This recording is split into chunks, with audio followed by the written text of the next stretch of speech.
Get crafty with me while I work on the next panel of my UV light box, the door. Here's the first panel I worked on. The video for that is up in case you missed it.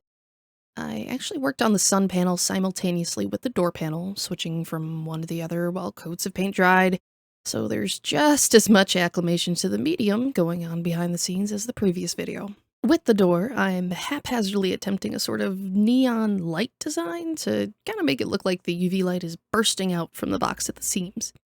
As with the sun, my acrylic marker game is still super weak here, so this took a lot more time between layers than probably necessary to reach a result I was mostly content with.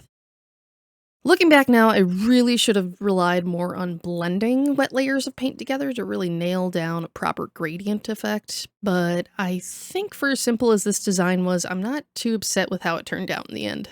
One aspect of 3D printing that I really love is the ability to create these living hinges and other articulated joints. Also called print-in-place hinges, they are what the name implies. All the parts to a hinge, the leaves, the barrel, the pin, all fabricated in one go without any additive processes, and still yielding a functional moving part without any major finishing assembly required. This is accomplished via model design cooperating with the given functionalities of most 3D printers. By designing certain floating portions of a model and creating the tiniest separation between that part and its surrounding layers, these printers can effectively print mid-air, with the proper settings and certain constraints of course, but then they produce articulated joints like that of a floating pin within the barrel of a hinge. This is something quite unique to 3D printing itself, as most other forms of manufacturing cannot easily accomplish this, and I think that's pretty neat.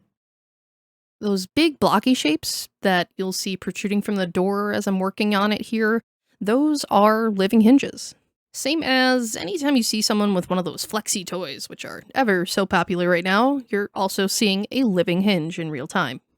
I certainly have my own opinion on those toys, not necessarily regarding the toys themselves, as the designs are usually really cool, and you can tell that the original designers put a lot of effort and work into making them cool, but more so in the model distribution process, along with what has come to be known as 3D print slop. That'll be a topic for another video though, and it's a large reason why I likely won't be introducing any flexi designs of my own to my shop. After a quick clear coat, here's the final result. Follow along to see the skull panel next, along with the final build of my scrappy little light box.